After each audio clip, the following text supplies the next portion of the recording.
Coucou, c'est Lisiane, je suis ravie de te retrouver pour cette vidéo SIBO 3 sur le test et la diète à faire, à réaliser avant de faire ton test. Donc, je t'invite avant toute chose à cliquer ici pour t'abonner sur le petit symbole là, pour t'abonner à la chaîne et recevoir toutes les informations sur ton système digestif, sur les dysfonctions, sur ce qui te dérange, sur les solutions possibles au niveau alimentaire, exercice physique, etc. C'est des choses que tu peux trouver sur cette chaîne. Et j'espère que ce sont des choses qui pourront t'aider bien sûr à aller mieux, à te sentir bien et à être en pleine forme. Alors, pourquoi est-ce qu'on fait un test à un moment donné quand on est SIBO?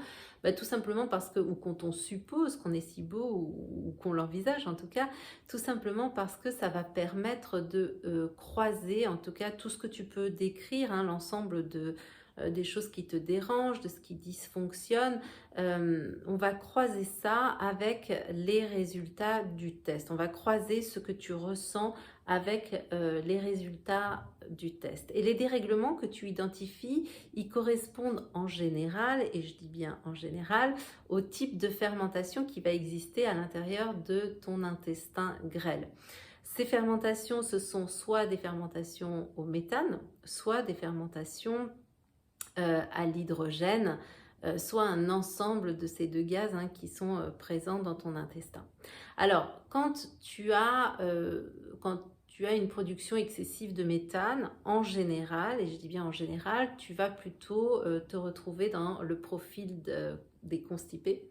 Et si tu as une fermentation à l'hydrogène, eh bien, tu vas plutôt te retrouver dans le clan des personnes qui souffrent de diarrhée. Mais faut toujours mettre un mais parce qu'en théorie, entre la théorie et la pratique, voilà, il y a parfois un fossé, en tout cas une différence, donc il faut en tenir compte. Mais en tout cas, c'est ce qu'on retrouve de manière générale dans les profils analysés. Ok?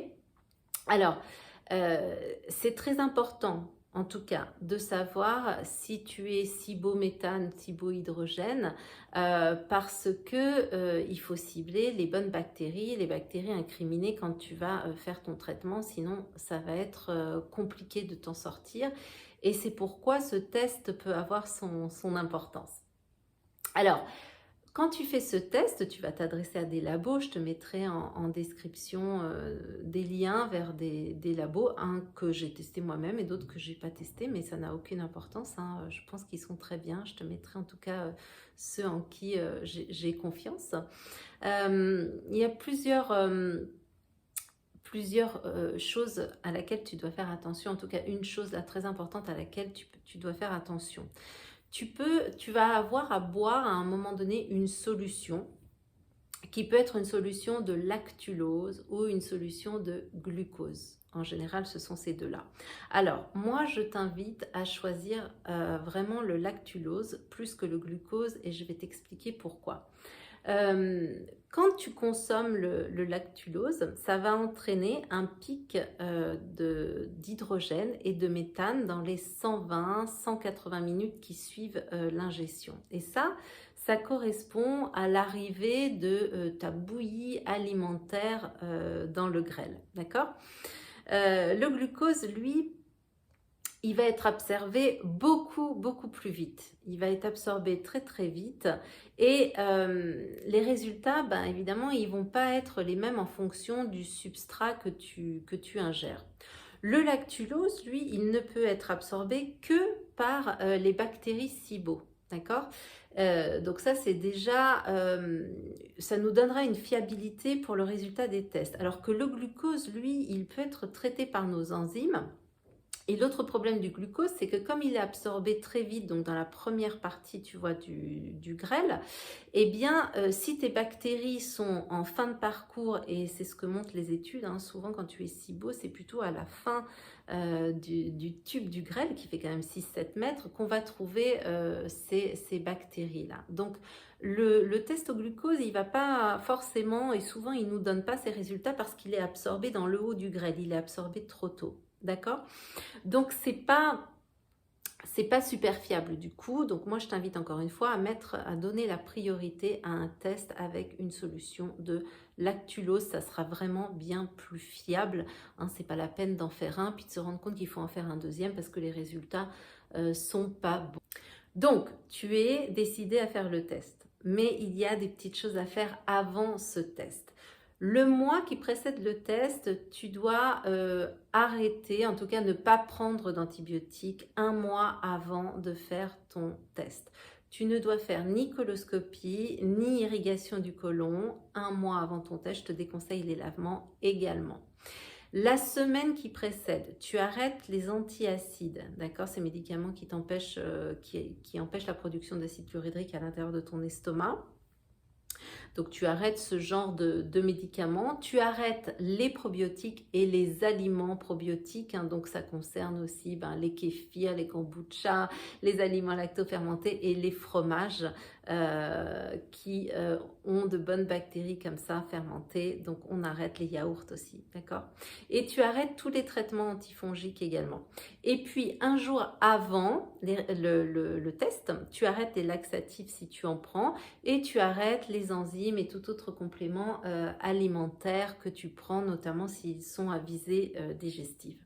Alors, tu dois faire une diète pendant 2 jours, une diète qui va laisser peu de résidus dans ton intestin.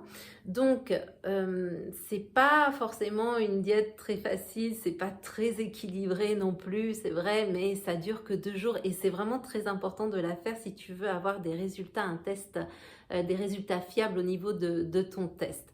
Donc, pendant 2 jours si on est constipé, pendant seulement 1 jour si on ne l'est pas. Il faut manger des œufs, d'accord, des œufs au plat ou des œufs à la coque. Tu peux manger du riz avec du poulet ou de la dinde. Tu as droit à un petit peu d'huile d'olive ou de graisse de coco. Et tu vas consommer aussi thé, café, mais très léger. Surtout pas d'infusion, d'accord, à cause de leur principe actif. Ok ? Donc, tu suis bien cette préparation, surtout, d'accord? Parce que si tu ne le fais pas, ça va fausser tes résultats, encore une fois. Donc, courage, ça dure que 2 jours et c'est pas dramatique, ça se fait quand même. Voilà, donc maintenant, je vais t'expliquer un petit peu plus comment se fait le test et je vais te montrer ça en image. Donc, je vais t'expliquer maintenant comment tu vas faire ton test. Ne t'inquiète pas, hein, de toute façon, le protocole est très très bien expliqué dans les kits que les labos t'envoient. Je voudrais juste préciser qu'il y a encore des petites choses à faire 1 heure avant ou plutôt à ne pas faire. Donc, notamment, il faut que tu te brosses les dents avec de l'eau seulement, hein, pas de dentifrice. C'est quand même aussi très important de ne pas fumer. De ne pas faire d'activité physique avant le test, ni d'ailleurs pendant, d'accord? Parce que c'est un test qui va te prendre 3 heures, donc on ne fait pas d'activité physique histoire de passer le temps, d'accord? Donc, une fois que tu t'es levé 1 heure avant, hein, c'est quand même conseillé aussi, que tu t'es préparé à faire ce test, tu vas donc déballer tes tubes, ce sont des tubes en verre que tu sors d'un papier bulle en général, ils sont bien protégés. Tu vas trouver aussi dans ton kit un sac bleu sur lequel il y a un embout buccal. Tu vas trouver aussi le lactulose, hein, évidemment, pour préparer ton échantillon à boire. Et puis, tu vas trouver des étiquettes sur lesquelles tu vas noter tous les numéros de tes tubes de 1 à 10 et tu vas trouver aussi une fiche sur laquelle tu vas noter tes résultats. Donc, tu déballes tout ça. Et une fois que tu as tout préparé, tu vas préparer ta solution de lactulose. En général, c'est 15 ml de lactulose pour 200 ml d'eau. Tu la prépares, mais surtout, tu ne la bois pas tout de suite, d'accord? Tu attends parce que tu dois faire un échantillon 0, un échantillon de test. Donc, pour faire ça, tu vas prendre le sac bleu, d'accord, sur lequel il y a l'embout buccal, tu vas le placer dans ta bouche. Puis tu vas prendre ton premier tube à essai, tu vas le glisser à l'intérieur de l'embout sur le côté, d'accord? Donc tu as l'embout buccal ici, puis là tu as un autre gros tube sur le côté dans lequel tu vas glisser un tout petit peu ton tube à essai. Tu commences à souffler dans ton sac bleu qui va se gonfler, il y a des petits trous, hein, donc l'air en trop va s'échapper.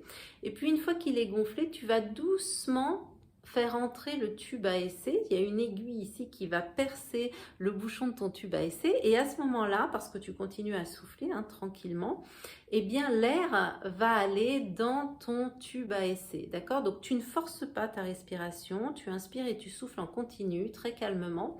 Et au bout de 3 secondes environ, tu vas enlever ton tube à essai. Et là, tu auras ton échantillon 0. Donc tu marques bien. Soit tu fais avant, soit tu fais après, mais attention à ne pas t'embrouiller dans les tubes, d'accord? Donc tu mets 1 sur ton étiquette et tu colles ton étiquette sur ton tube test. Moi je crois que c'est même, pardon, tube 0. C'est ton tube test, d'accord? Donc tu mets ce tube de côté, tu le gardes bien sûr puisque tu vas l'envoyer comme les autres. Donc après ce premier prélèvement, d'accord, tu vas boire la solution de lactulose. Tu bois la solution de lactulose, tu attends 20 minutes et tu vas répéter l'opération à nouveau. Tu prends une grande inspiration, tu places l'embout buccal dans ta bouche bien sûr, tu places ton tube à essai numéro 2, tu l'as numéroté juste là, dans l'autre tube où il y a l'aiguille. Tu commences à souffler. Puis quand ton sac est plein, doucement, tu pousses ton tube à essai pour qu'il soit percé et tu continues à souffler 3 secondes, d'accord? Puis tu retires, ok? Et là, tu as ton échantillon, ton deuxième échantillon. Et tu vas faire ça jusqu'à remplir tous tes tubes à essai toutes les 20 minutes, d'accord? Toutes les 20 minutes, tu vas souffler pour remplir un échantillon jusqu'à remplir tes 10 tubes à essai. Une fois que tu as fini, c'est très simple. Tu ranges, tu prends tes tubes à essai, tu les mets dans la boîte. Tu notes aussi, tu prends ta fiche de résultats sur lequel tu as noté toutes tes remarques, toutes les remarques demandées par le labo. Tu postes tout ça au labo que tu auras choisi et puis tu attends quelques jours, quelques semaines pour avoir tes résultats. Voilà pour le test. Écoute, c'est pas, ça peut sembler un peu compliqué, mais ça ne l'est pas. C'est une question d'organisation. Donc, c'est vrai que tu peux avoir 1 à 2 jours de diète. Il faut le prévoir. Tu vas avoir besoin de 3 heures pour faire ton test. Il faut le prévoir aussi, c'est vrai. Mais je pense que ça vaut le coup de le faire pour savoir où tu en es, pour savoir comment agir. On va quand même plus vite quand on agit de manière plus précise que quand on va à tâtons comme ça, ok? Donc n'hésite pas à me dire si cette vidéo t'a éclairé sur toujours le phénomène SIBO, sur comment faire pour s'en sortir. Je te mets en dessous aussi le lien vers mon site, je t'en parlerai plus tard, mais les irrigations du côlon sont une aide précieuse quand on souffre de ce désordre, de ce désagrément. Donc voilà, je te dis à très vite et en attendant, prends soin de toi. Bye bye.